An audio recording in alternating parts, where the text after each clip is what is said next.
नमस्कार, मैं वंदना अग्रवाल और आप देख रहे हैं रेट इंडिया प्लस। मौजूद हैं इस वक्त हम मोलरबंद में और आज हमारे साथ बातचीत करने के लिए डॉक्टर वीके जैन जी मौजूद है, जो कि आम आदमी पार्टी के नेता हैं। तो चलिए आज इनसे बात करते हैं। नया साल आने वाला है, पूरा 2022 का आज आखिरी दिन है।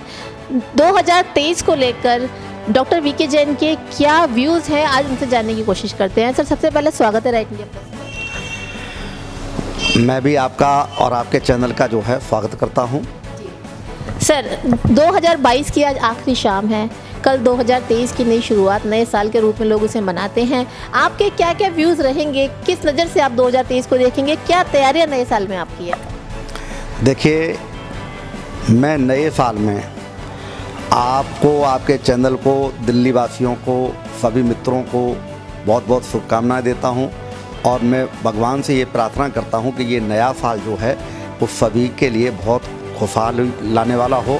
सभी स्वस्थ रहें, प्रसन्न रहें, समृद्धशाली रहें, सबके पास लक्ष्मी जी आती रहें और लोग हर तरह से मस्त रहें। ये नया साल जो है उनकी मनोकामनाओं को, इच्छाओं को पूरा करने वाला हो, ऐसी मैं प्रभु से प्रार्थना करता हूँ। सर, आप भी जैनी हैं और जैन धर्म के जो लोग हैं आजकल रोड पे नज़र आ रहे हैं, धरना प्रदर्शन कर रहे हैं। ऐसी क्या नाराज़गी उनको सरकार से है कि उनको रोड पे आने पे मजबूर होना पड़ा?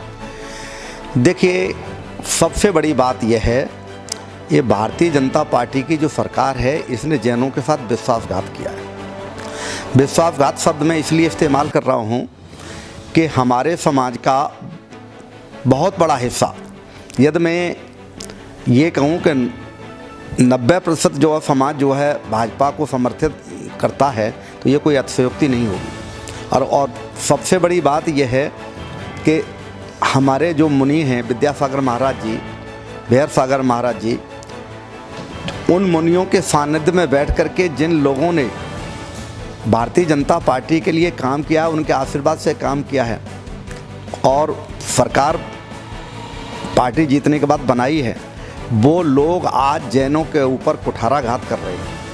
आप ये बताइएगा कि हम मांग क्या रहे हैं? जैन एक ऐसा समुदाय है जो देश में अर्थव्यवस्था में जिसका बहुत बड़ा योगदान है और जीडीपी में जैनों का देखा जाए तो 40% योगदान है, बहुत बड़ा योगदान है। हम लोग कोई नौकरी मांगने नहीं सरकार के पास जाते, हम तो सरकार को देने जाते हैं, टैक्स देते हैं, समाज के लोगों को नौकरियां बहुत से लोगों को देते हैं।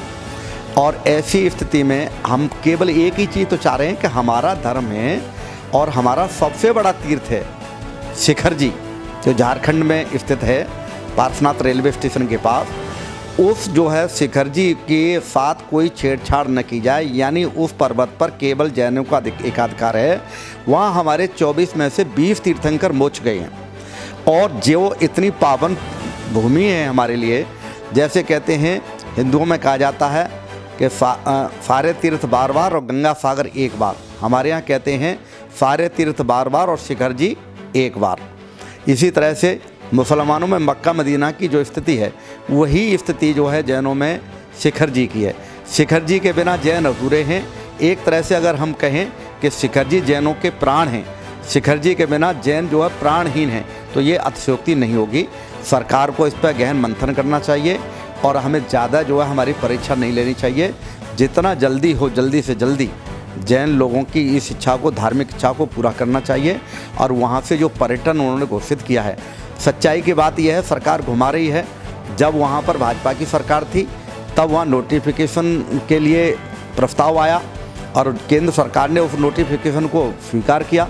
तो भाजपा का ही ये सारा काम है। वहाँ के जो वर्तमान मुख्यमंत्री हैं सोरेन साहब, वो तो इस बात के लिए तैयार हैं और उनकी तरफ से हम जैनों के लिए कोई भी अवरोध पैदा नहीं कर रहे हो। तो मैं बार बार माननीय प्रधानमंत्री जी से प्रार्थना करूंगा कि ऐसा मत करिएगा। जैन साधुओं के प्रति और जैन समाज के प्रति जिसने भी गलत सोचा है, वो एक दिन ऐसा जरूर आया है, वो स्वतः ही कुर्सी से दूर हो गया है। तो वो समय ना आए।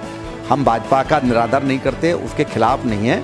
हम सिर्फ ये चाहते हैं हमारे धर्म के साथ छेड़छाड़ न की जाए। सर, किस तरह की छेड़छाड़ उस पर्वत के साथ की जा रही है जो आपके लिए बहुत ज़्यादा महत्वपूर्ण रखता है? देखिए, वहाँ पर क्या है, वो ये उस पर्वत पर पर्यटन क्षेत्र घोषित कर रहे हैं। पर्यटन क्षेत्र घोषित करने से क्या है कि जितने पर्यटक जाएंगे वो जूते पहन करके जाएंगे। हम लोग जब वहाँ वंदना करने जाते हैं उस पर्वत पर, तो जूते मोजे सब पहले ही नीचे ही उतार देते हैं। और इवन यहाँ तक है, हम वहाँ उस पूरे पर्वत पर जितना भी समय रहता है कोई शौच आदि नहीं करता। पूरी पवित्रता के साथ धार्मिक रीति रिवाजों से अपनी इच्छा को मतलब जो है कंट्रोल करके जाते हैं, जिससे हमें वहाँ पर कोई चीज़ खाने को नहीं मिले। हम कुछ वहाँ खाते नहीं हैं। और जा कर के 9 किलोमीटर हम पहले चढ़ाई करते हैं, फिर 9 किलोमीटर हम पर्वत वंदना करते हैं, उसके बाद 9 किलोमीटर उतर के आते हैं। उस दौरान जूते चप्पल किसी का प्रयोग नहीं करते हैं। जितने लोग ये पर्यटक जाएंगे ये जूते चप्पल में ही नहीं जाएंगे। ये हो सकता है मांस मदिरा की कोई चीज़ ले जाएं, हो सकता है शराब ले जाएं, और हो सकता है वहाँ पर्यटन क्षेत्र पर सारे काम होते हैं। जो पर्यटक जाएंगे, कपल जाएंगे, वो वहाँ किसी भी तरह का रहन सहन उनका क्या होगा, इस पर हम बहुत अधिक प्रकाश नहीं डालना चाहते। इससे हमको डर है कि हमारे उस क्षेत्र की जो पवित्रता है वो जो है खतरे में पड़ सकती है, और इसलिए हम उसका विरोध कर रहे हैं।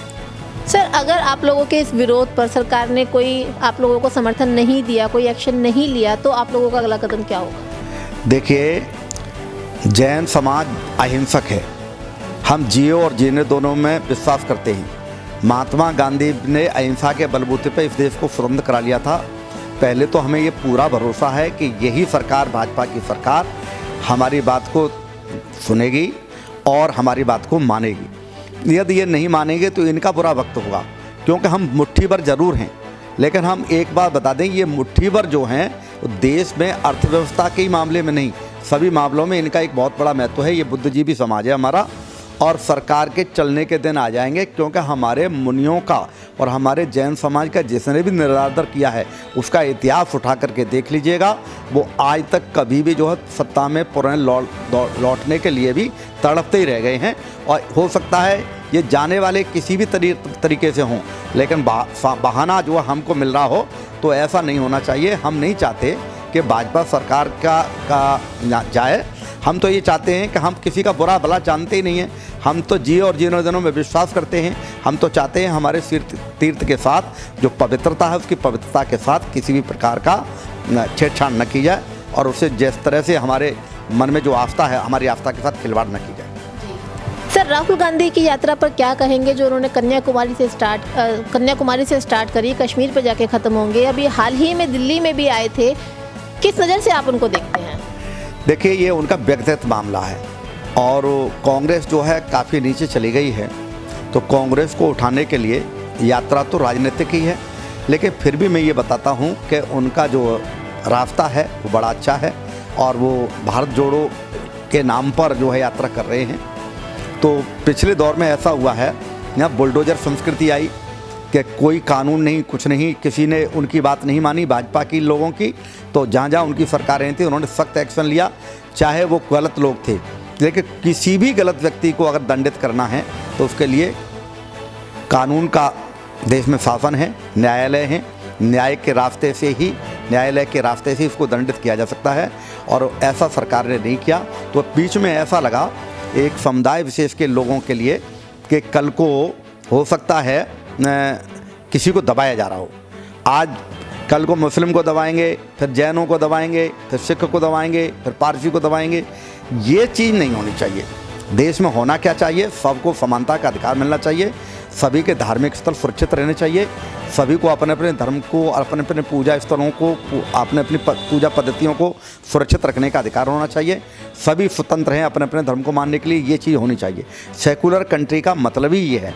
लेकिन अगर भाजपा इस तरह का व्यवहार नहीं कर रही, वो जो चाहती है अपनी मन मर्जी चल रही है। लोकतंत्र में मन मर्जी के लिए कोई स्थान नहीं है। जी, तो सर एक बात और मैं आपसे जानना चाहूँगी, इन दिनों केजरीवाल जी, हमारे दिल्ली के मुख्यमंत्री जी, मीडिया से गायब होते नजर आ रहे हैं। क्या रीज़न हो सकता है? कि एमसीडी मिलने की खुशी है या एमसीडी ना संभाल पाने का डर? देखिए, एक बात तो ये है, ये तो बहुत ही गलत बात है। हम एमसीडी नहीं संभाल पा रहे। चुनाव जीतने के दिन से ही, जिस दिन चुनाव जीते हैं, पूरी तरह से खुशी भी नहीं मना पाए, और हमारे सभी पार्षद लोग जो हैं वो काम पर लग गए। लोग जितना जीतने के बाद, मेयर बनने के बाद दिल्ली में इतना काम कभी नहीं हुआ जितना हमारा अभी मेयर नहीं बना, और उसके बावजूद भी हम काम कर रहे हैं। और दूसरा सवाल रहा आपका कि मीडिया के साथ मुखातिब होने के लिए, अब भाई मीडिया के हम घर जाएंगे, अगर मीडिया वाले कोई इंटरव्यू लेते हैं उनका, तो हमारे मुख्यमंत्री जी तो शानदार तरीके से उनका मुख्यमंत्री रहते हुए उनका स्वागत करते हैं और उनको इंटरव्यू देते हैं और पूरे प्रश्नों का जवाब देते हैं शालीनता के साथ। तो ऐसा कोई बात नहीं, ना हम डर रहे हैं और ना ही हम जो है इंटरव्यू से भाग रहे हैं और ना ही हमें एमसीडी में काम करने का डर है, बल्कि हम तो ये इच्छा लेकर के आए हैं कि एमसीडी में हम ऐसा बदलाव करेंगे कि आज के बाद लोग भाजपा को एमसीडी में कभी नहीं लाएंगे और भूल जाएंगे भाजपा।